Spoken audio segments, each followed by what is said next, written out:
Hello everyone, and thanks for watching Edupedia World videos.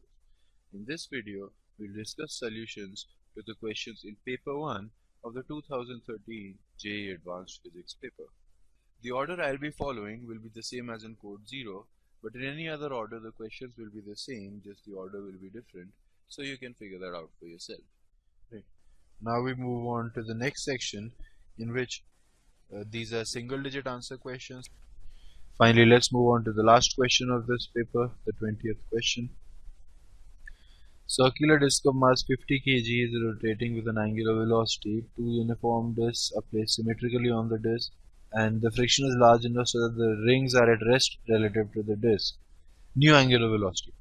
So if we consider the whole thing as a system, the friction or the angular friction will just be an internal force and it won't contribute, and we can just equate the angular momentum.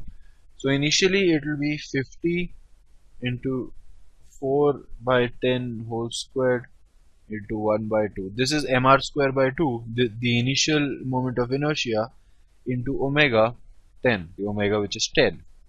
That will be final omega multiplied by the final moment of inertia. What will the final moment of inertia be? It will be this term, 50 into 4 by 10 whole square into 1 by 2, plus 2 times the moment of inertia of each disk. And here is the important part. We are calculating the moment of inertia about this axis going inside and outside the plane of this disk. Right. So we are not calculating it about the center, we are calculating about the edge. So if here mr square, it's not a disk, it's a ring. So if about this axis it's mr square, then this is mr square plus mr square, or 2mr square. So this 2 is because there are 2 rings. This 2 is because it's about the edge, not about the center, into mr square. So 6.25 into 1 by 5 whole square. Right. So this will give us 50 by 2 is 25.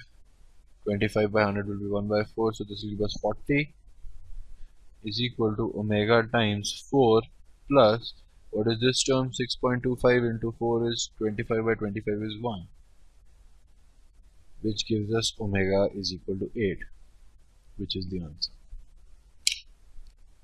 Okay.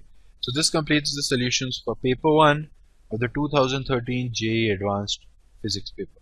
Thank you.